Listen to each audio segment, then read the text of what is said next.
Hello and welcome to Story Coaching. This is the podcast for writing your first book or your best book with me, your host, Charlotte MacFarlane of the Writable. Now, if you're wondering who I am a fiction author and a blog writer, and I have done lots of random things in my life, including being a veterinarian and an acupuncturist. I'm a spiritual healer and a mom and a teacher and a mentor.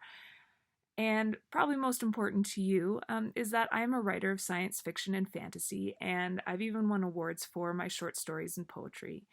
And I also help other people write high quality and meaningful fiction. And so, what do I mean by meaningful fiction? And really, I mean fiction that says something, fiction that is important. Stories, they have the ability to shape societies. And the human being is a natural storyteller. Storytelling is the thing that has separated us from the animal kingdom. It's what has allowed us to build our huge societies and our technological advancements and really just everything that we take for granted every day. All of it started with a story. It started with one person passing their knowledge on to the next. And so to me, stories are so important. And if you're here, if you're listening, I'm guessing it's because you have a story that you want to tell. You have something to share, something to add to our human collective of knowledge. And you might not think of it that way. You might not know what the big picture thing is that you want to share yet. You might just have an interesting story idea, some kind of premise that kind of excites you, or maybe just a passion for writing with no particular story in mind. But let me assure you that buried in that idea, buried in that passion, is something that needs to be shared. And it's the sharing, it's this idea that a story can be more than just a story, which is what takes fiction and really elevates it. And that's how you take a story from a series of things that happen to an award-winning blockbuster, best-selling book. When we look at recent titles like Harry Potter and the Hunger Games, those books that just erupted and took over the world. I mean, those books shaped a generation. We've seen young people taking more of a stand against injustice, stepping up and using their voice, just like Katniss did, just like, the Hogwarts kids did. And we're thinking about our governments and political situations, and that change has shifted probably for many reasons. But when we look at young people and we look at what they've been reading and how they're acting, I think we can see that correlation there. We can see that shift in the last 10, 20 years. And so how do you do it? That's why you're here listening, isn't it? How do you do it? How do you write a book that is meaningful and enjoyable and sparks something in the reader? Well, it's easy. And it's really hard. And that's what this podcast is all about. So welcome. Sit back and let's get started. This is episode 1. How do I write a book? And this is probably one of the most common questions that I see, whether that's on like social media or writers forums, or even just that people ask me when they find out that I'm a writer. It's always some version of this, some version of, oh, I've had a story in my head for years, and I've always wanted to write a book. How do I do it? So the idea of writing a book, it's been romanticized for some time. And there are some people who want to write a book just so that they can say they've done it and cross it off the list and use it, as bragging rights at a party. But the people that excite me, people probably just like you, are the people who want to tell a story. And truthfully, human beings are natural storytellers. We all know how to write a book. You just keep putting words on the page and having things happen, and that's technically a book. You can read about 3-act structure and grammar and dialogue on the internet. You can get all of those pieces. But what holds people back, and what most people are really asking when they say, how do you write a book? Is they're asking, can I write a book? How do I write a book? Emphasis on the I, not the book. Because a lot of the time, we are the ones that are holding ourselves back. And I hear things like, I don't know how to write a book. My ideas aren't any good. I don't have the time. It won't be successful. On and on and on. All of these reasons, and let me know if this sounds like you, if these are things that you've said, because I think all of us will say them at some point in our lives. And so some of the key things that I really want you to take away from this episode is that as we talk about how to write a book, one, it doesn't matter if you know how to do something now or not. What's important is if you're willing to learn, because we can learn to do anything. And that includes learn to tell a really great story. And two, all the big name authors, all of the people that you admire, they're no different than you. They just took the time to learn and improve and get better. And you have the ability to do that too. There's no special magical sauce that some people are born with and some aren't. And three, the reason behind the name of my blog and my company, all ideas are writable. There's no such thing as a bad idea or a story that doesn't work. It's all about knowing how to get it down on paper. And this, again, is another learnable skill. So if you came here to learn how to write a book, the mechanics of it, the physical writing of the book, I've already told you. You just keep putting words down on the page until you have a finished story. It was Neil Gaiman that said, it's that easy and it's that hard. But it's not complicated. It's just about learning how. And human beings are great learners. And just like walking and talking, none of us knew how to do these things when we first showed up here. So we have a little toddler at home, and during the pandemic, we both got to be home and watch him learn to walk, and now he's learning how to talk. And it's been such an incredible thing to see, because babies, they come out as lumps, and slowly they gain control of their arm movements and their leg movements, and then their core gets strong and they learn to roll over, and then they crawl. None of us adults, none of us remember this part. We just take it for granted. But the babies, after they learn to crawl, they start pulling themselves up on the coffee table, and then they try standing, and then they practice standing without actually hanging on to anything, and then they try to take a step, and then they'll try to take 2 steps together, and before you know it, they're actually learning to run. And so why am I telling you this? Well, it's because our little boy, Miller, he fell down probably about 100 times, maybe more than that, probably more than that. And as writers, we're going to fall down too. We're going to write prose that doesn't work. We're going to write characters that nobody likes. We're going to, completely botch the emotion on different scenes.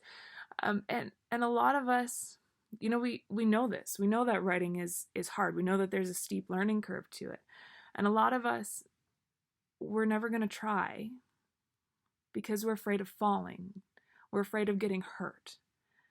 But little Miller, he kept on trying. Even when he fell down and hurt himself, he'd hit his head or smack his face on the floor. He would just pick himself up and try again. And he fell down like a lot. But now he knows how to walk. And he knows how to run. And he knows how to climb up on the back of the couch or onto the dining table and give me a heart attack. And the point is, we've all gone through this process. We've all learned how to walk. And we've gone through this process for lots of things, walking, talking, learning how to play sports or an instrument, learning how to do our jobs. We have things that we do every day that we take for granted, and we forget that at some point we had to learn those.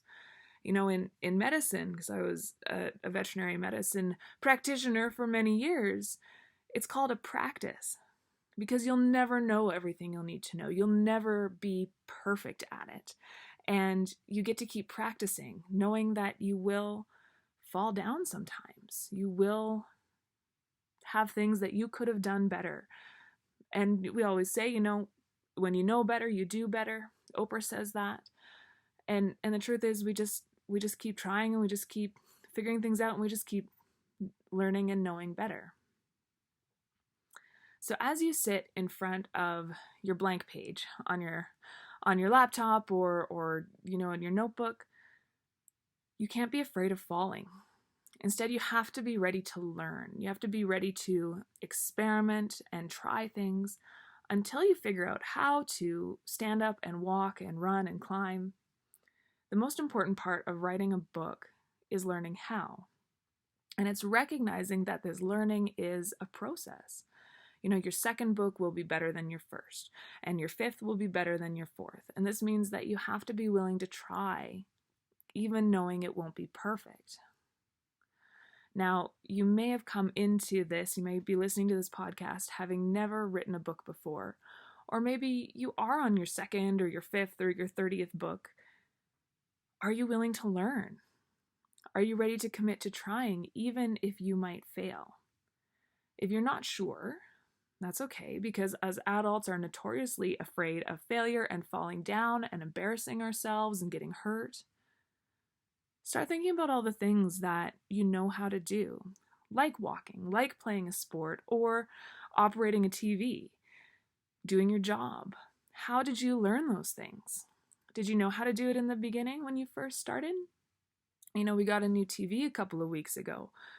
I still don't know how to use it, to be honest, but my husband, he took the time to press all the buttons and see how things worked, and he just tried things until he figured it out. Right? That's how we learn. That's how we do things. So when you think about all of those things, think about your day and the things that you know how to do and all of those skills, even if they don't seem like, really impressive skills to you. Think about when you first started doing them and what that looked like. And then think about how you moved from, that very beginning phase to where you are now, to mastery, to being able to walk without really thinking about it, right? And most importantly, you have to ask yourself, are you willing to learn something else, something new, something like writing a book? Are you willing to start from the beginning and fall down and have to figure things out? I really hope so, because that's going to be your answer to the question, can I do it? Can I write a book? And so right now, you might feel that there's a huge chasm between where you are now and where you want to go. We just brought that up and said, hey, you might be a beginner wanting to be a master, and there is a lot of space there. Especially if, again, you're just starting and you want to build an author career like some of the big names. You've turned into this podcast for the promise of writing your best book and writing a deep and meaningful story. And you don't necessarily see the in-between. And when this happens, because I've done it myself, it can feel like our uphill learning curve is actually a sheer cliff on the side of the mountain, like climbing up the underside of the Matterhorn. And so when people are asking, can I write a book? What they're asking is, can I write a good book, a best-selling book, a book that will be made into a movie and spark a huge franchise and turn me into a multi-millionaire and all of the things? Well, hold on there, cowboy. I want you to know that everyone starts somewhere. So we look at the big names like Stephen King and J.K. Rowling and Suzanne Collins, and these are easily 7-figure authors. Multiple books, multiple Hollywood deals, multiple sources of income. Do you think they just appeared one day and they said, I'm going to write a book, and the money and the accolades and the fame, that's just going to start to roll in, no problem? Stephen King, he talks about this in his autobiography on writing.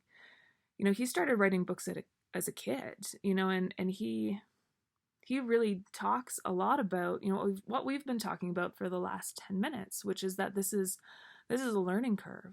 And he tried over and over and over again. He wrote stories as a kid. He snuck into movie theaters so he could see the latest films and turn those, he would write those movies into stories for other kids to read who those kids wouldn't be able to go to the theater.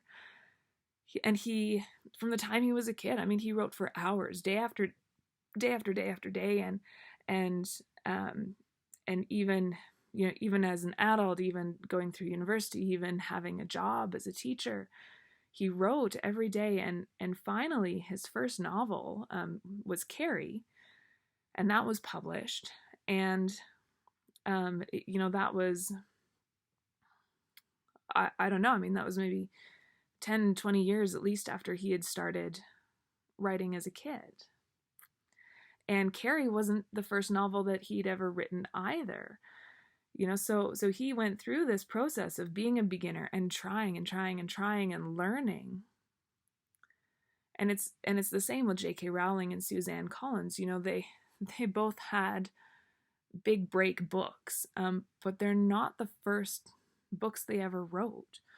They started much smaller than they are now, and they started probably not so different from where you are now.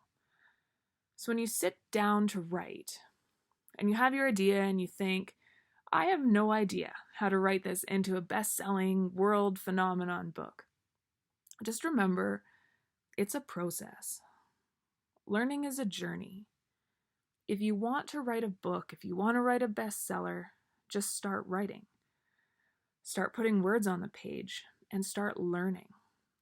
So I do this visualization exercise with my students, and you can do it really quickly here too. And what we do is I have them picture where they want to be. And I think it's good and it's healthy to have, these big lofty goals, like having your book be an international bestseller and a movie franchise, et cetera, et cetera. So picture that goal in your mind and then zoom out. Zoom out to a place where you can see that future you, but you can also see yourself where you are now. And you're sitting there, you're listening to this podcast, asking, how do I write a book? I have no idea. And you'll probably notice that there's a lot of space. There is a big gap between where you are now and where you want to be. And that's normal, that's okay. But now what I want you to do is I want you to draw a line between the two. Can you see that line, that connection? That's because they are connected. You're the same person now as you will be in the future. The difference is just the learning. So you don't know how to do it now. You're not there now. That's fine. But you can learn. And the line between now and the future is to remind you that they are connected. You are the same person, just at two different points in the path.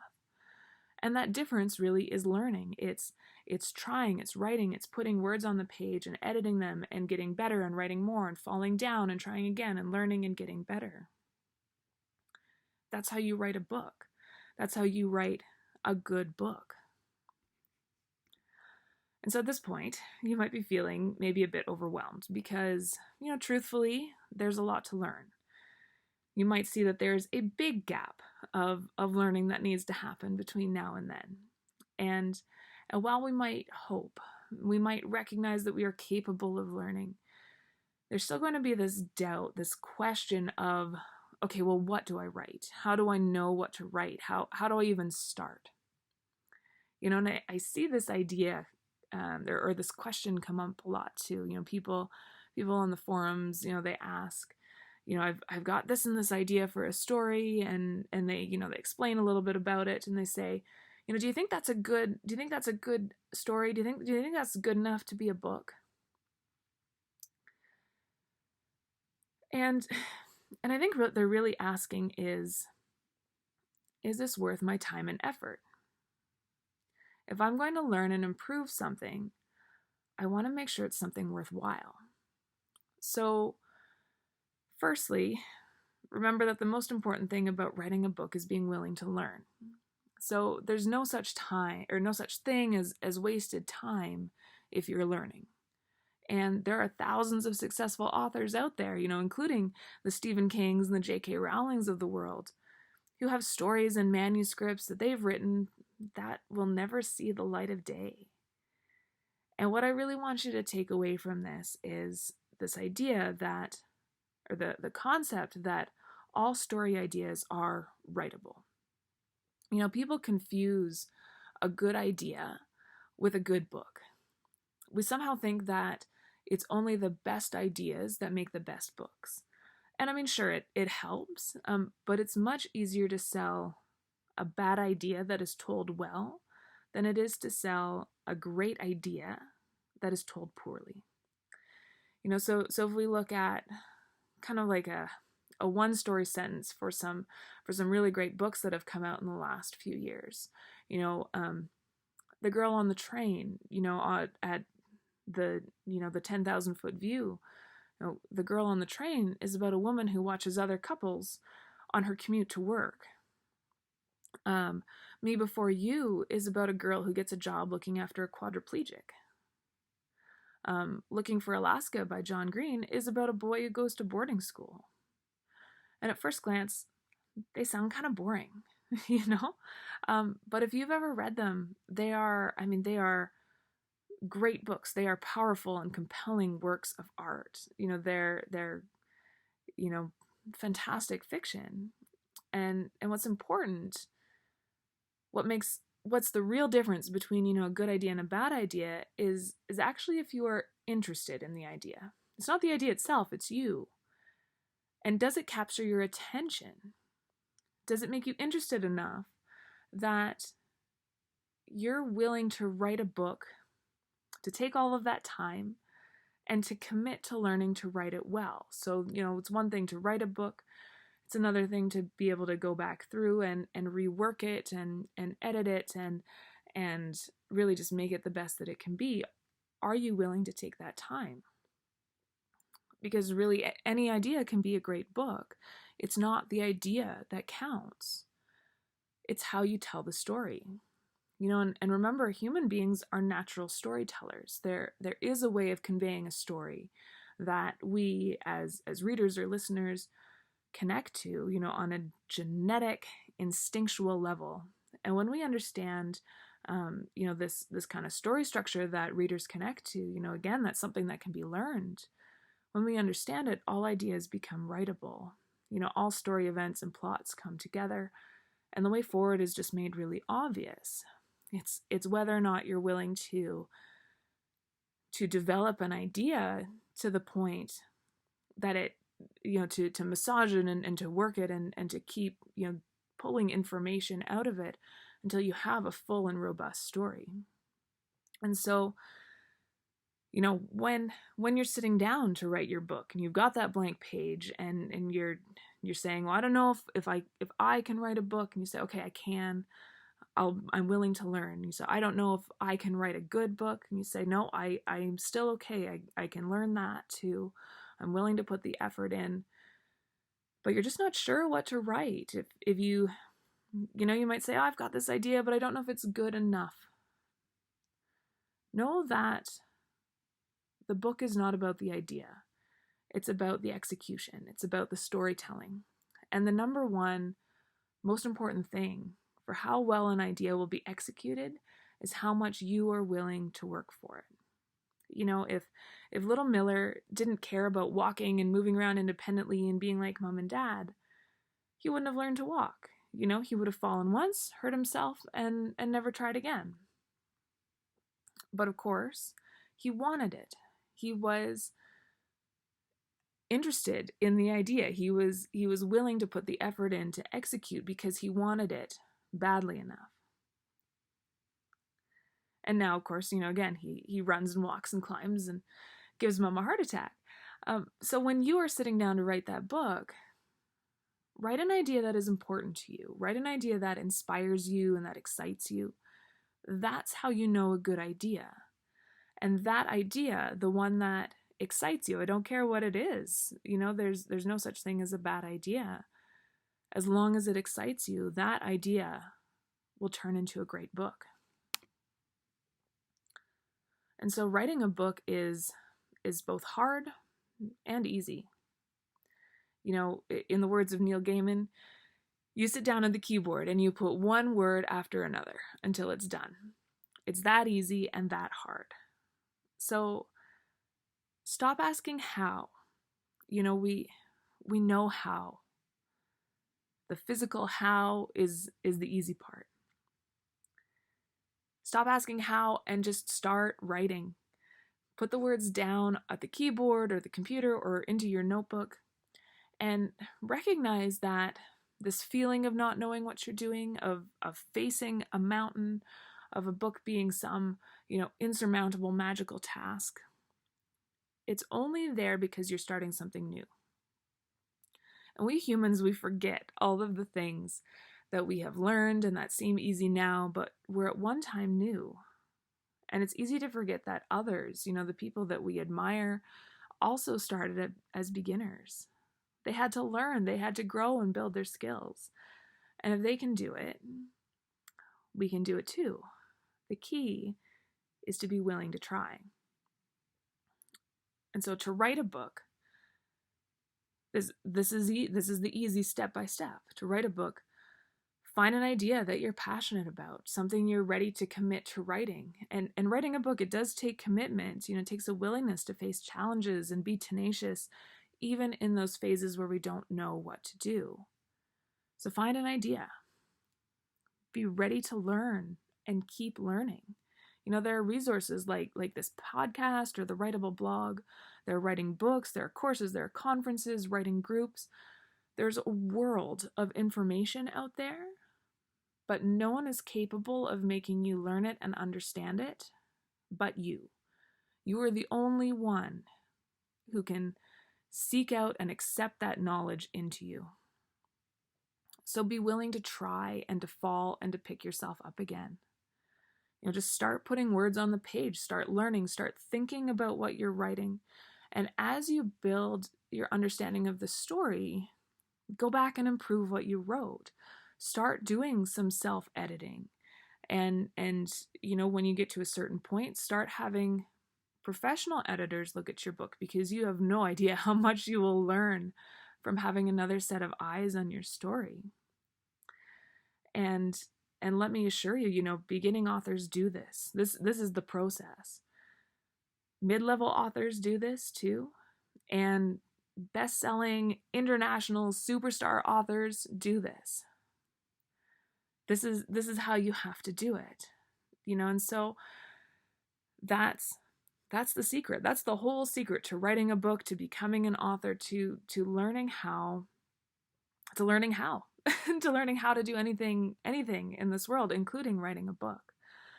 And I will let you know that, if you are looking for, some help or a little inspiration to get writing, you can check out the Pick Up the Pen challenge. So this is a free 5-day challenge that I run, where I take you through writing a scene, just a 1,000-word scene from beginning to end. No previous experience needed, no previous ideas needed.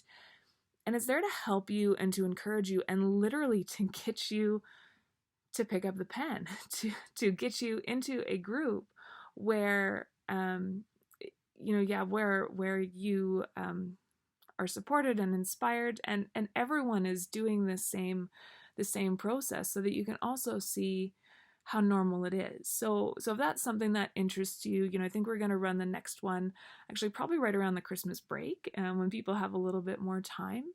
And you can just visit thewritable.com/pick up the pen, pick-up-the-pen. You can check the show notes for that link too. So that is, that's something that I put out there and I do for free, just to help people, probably very much like you, and to support people just starting, just getting into that,